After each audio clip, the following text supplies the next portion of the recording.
আসসালামু আলাইকুম। প্রিয় শিক্ষার্থীরা, কেমন আছো তোমরা সবাই? আশা করি ভালো আছো এবং সুস্থ আছো। আলহামদুলিল্লাহ, আমিও ভালো আছি। তোমরা সবাই অবগত আছো, গত মার্চ মাস থেকে কোভিড-19 অর্থাৎ করোনা ভাইরাসের কারণে তোমাদের বিদ্যালয়ের স্বাভাবিক পাঠদান কার্যক্রম বন্ধ রয়েছে। কিন্তু তোমাদের লেখাপড়ায় যাতে করে কোনো বিঘ্ন না ঘটে সেজন্য মাননীয় প্রধানমন্ত্রী দিক নির্দেশনায় চালু হচ্ছে অনলাইন ক্লাস। সুটিয়াকাছি পাইলট মাধ্যমিক বালিকা বিদ্যালয়ও এর ব্যতিক্রম নয়। সুটিয়াকাছি পাইলট মাধ্যমিক বালিকা বিদ্যালয়ের অনলাইন ক্লাসে তোমাদের সকলকে স্বাগত জানাচ্ছি। আমি মোহাম্মদ লিমন আকর। আজকের বিষয় হচ্ছে নবম দশম শ্রেণীর হিসাব বিজ্ঞান অধ্যায় 5। অধ্যায় 5 আলোচ্য বিষয় হচ্ছে হিসাব। আমাদের হিসাব বিজ্ঞান বুঝতে হলে হিসাব সম্পর্কে পরিপূর্ণ জ্ঞান থাকতে হবে। যদি আমরা হিসাব সম্পর্কে পরিপূর্ণ জ্ঞান অর্জন করতে পারি তাহলে হিসাব বিজ্ঞানের অন্যান্য বিষয়গুলো আয়ত্ত করা খুবই সহজ। তোমরা জানো, প্রতিটি অধ্যায়ে হিসাব সংশ্লিষ্ট একটা ব্যাপার রয়েছে। যদি আমরা হিসাবের প্রত্যেকটা চিনতে পারি, জানতে পারি, তাহলে আমাদের হিসাব বিজ্ঞানের যেগুলো অনুশীলন আছে বা অঙ্ক আছে এগুলো করা খুবই সহজ এবং সিম্পল। আগে আমাদের জানতে হবে হিসাব কী। দেখো, আমি এখানে লিখছি, প্রশ্ন লিখছি একটি, হিসাব কী?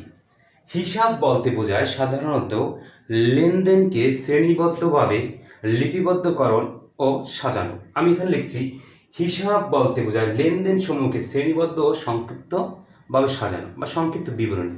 এখন আমাদের জানতে হবে বা বুঝতে হবে লেনদেন কি। তোমরা আগেই জানো, স্বাভাবিকভাবে কোনো ঘটনাকে লেনদেন বলে। তবে হিসাব বিজ্ঞানের ক্ষেত্রে লেনদেন বলতে বোঝায় আর্থিকভাবে জড়িত বা অর্থের মাপকাঠিতে পরিমাপযোগ্য কোনো ঘটনা, তাকে আমরা কি বলবো? লেনদেন। যেমন উদাহরণস্বরূপ একটি কলম ক্রয়, বই ক্রয়, যে কোনো উদাহরণ দিতে পারো। তবে আমাদের একটা জিনিস মাথায় রাখতে হবে, সেটি হচ্ছে অবশ্যই অর্থের মাপকাঠিতে পরিমাপযোগ্যতা হতে হবে। অর্থের মাপকাঠিতে পরিমাপযোগ্য না হলে সেটা কোনোভাবেই লেনদেন নয়। লেনদেনের দুটি অর্থ থাকতে হবে, একটা হচ্ছে দেনা পাওনা, আরেকটা জিনিস মাথায় রাখতে হবে, লেনদেনে অবশ্যই দুটি পক্ষ জড়িত থাকবে। কমপক্ষে দুটি পক্ষ, এক পক্ষ সুবিধা প্রদান করবে, এক পক্ষ সুবিধা গ্রহণ করবে। এখন আমরা আছি, এখানে বলছি কি, হিসাব বলতে বোঝায় লেনদেন সমূহকে শ্রেণীবদ্ধভাবে সাজিয়ে গুছিয়ে লেখা, এর সংক্ষিপ্ত বিবরণী। এখন দেখো, এর পরের প্রশ্ন হচ্ছে কি, হিসাব কত প্রকার? আমরা জানি হিসাব আধুনিক পদ্ধতিতে 5 প্রকার। কত প্রকার? 5 প্রকার। যেমন সম্পদ হিসাব, দায় হিসাব, আয় হিসাব, ব্যয় হিসাব, মালিকানা সত্ত্ব হিসাব। প্রত্যেকটা হিসাবে এক একটা আবার সংজ্ঞা আছে। হিসাবগুলো তুমি কিভাবে চিনবে তার একটা উপায় আছে। যদি তুমি হিসাবগুলোকে চিনতে পারো তাহলে তুমি পরবর্তী চ্যাপ্টারের বা এই চ্যাপ্টারের অঙ্কগুলো খুব সহজেই করতে পারবে। আমি এখানে আজকে দুটি হিসাব নিয়ে আলোচনা করব, সেটি হচ্ছে সম্পদ হিসাব, দায় হিসাব। এগুলো তুমি কিভাবে সহজেই চিনবা। হিসাব চেনার উপায়, দেখো এখানে আমি লিখছি হিসাব চেনার উপায়। সম্পদ হিসাব চেনার সহজ উপায়, তুমি সহজেই কিভাবে চিনবা সম্পদ হিসাব? তোমার কাছে যাহা আছে, তোমার কাছে যা কিছু আছে এবং মালিক তুমি, যাহা আছে যাহার মালিক তুমি, সেটা তোমার সম্পদ। তোমার কাছে যাহা আছে যাহার মালিক তুমি, সেটা তোমার কি? সম্পদ। যেমন হাতে নগদ। হাতে নগদ বলতে আমরা বুঝি কি? হাতে নগদ বলতে বুঝি আমার হাতে টাকা আছে এবং মালিক আমি, তাহলে সেটা কি? তোমার সম্পদ। অথবা তোমার কাছে টাকা আছে এবং মালিকও তুমি, সেটা কি? তোমার সম্পদ। আর একটা উদাহরণ দিতে পারি আমরা কি? আসবাবপত্র। আসবাবপত্র বলতে বুঝি কি? আমাদের বাসায় যত যাবতীয় জিনিসপত্র সমস্তকে আমরা বলি কি? আসবাবপত্র। তাহলে এটা কি? এটা আমার কাছে আছে এবং মালিকও আমি, সেটা আমার কি? সম্পদ। আরও উদাহরণ দিতে পারি মোটর গাড়ি, উদাহরণ দিতে পারি অফিস সরঞ্জাম, উদাহরণ দিতে পারি কি? কম্পিউটার ইত্যাদি। এগুলো কি আমাদের সম্পদ। আরও একটি উপায় আছে সম্পদ চেনার, সেটি হচ্ছে তোমার জিনিস অন্যের নিকট থাকলে সেটা তোমার সম্পদ। যেমন কি?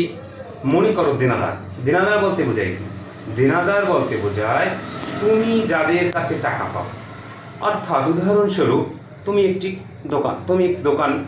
দোকানের মালিক, তুমি কিছু পণ্য বিক্রয় করেছো, মোট 5,000 টাকার পণ্য বিক্রয় করছো।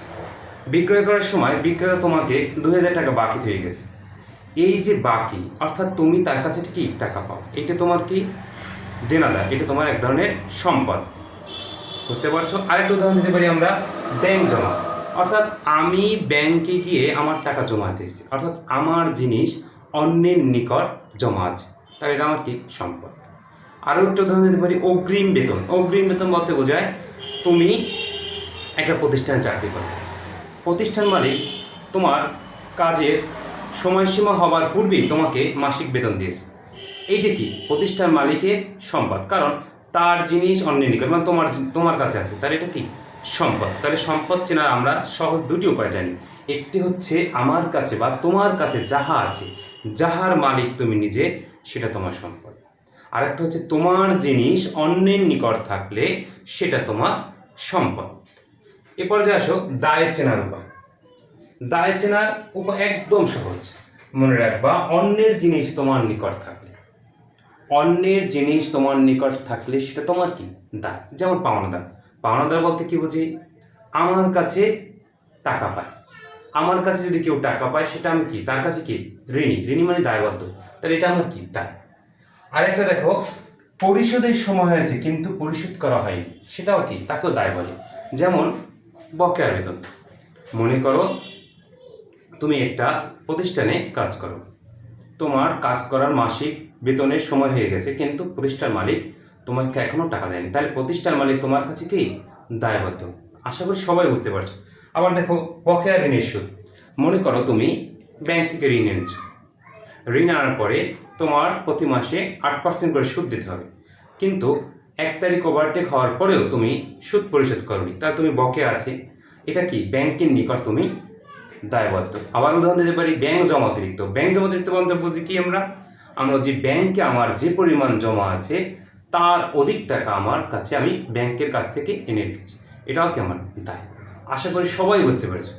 সম্পদ চেনার যে দুটি সহজ উপায় এবং দায় চেনার যে দুটি সহজ উপায়, আশা করি সবাই বুঝতে পারছো। তাহলে আজকে এই পর্যন্ত। পরবর্তী ক্লাসে তোমাদের আয়, ব্যয় ও মালিকানা সত্ত্ব হিসাব নিয়ে আলোচনা করব। সকলেই সুস্থ থাকবে, সাবধানে থাকবে, সামাজিক দূরত্ব বজায় রাখবে, স্বাস্থ্যবিধি মেনে চলবে, জরুরি প্রয়োজনে বের হলে অবশ্যই মাস্ক পরিধান করবে। আজ এই পর্যন্তই। আল্লাহ হাফেজ। আসসালামু আলাইকুম রহমতুল্লাহি ওয়া বারাকাতুহু।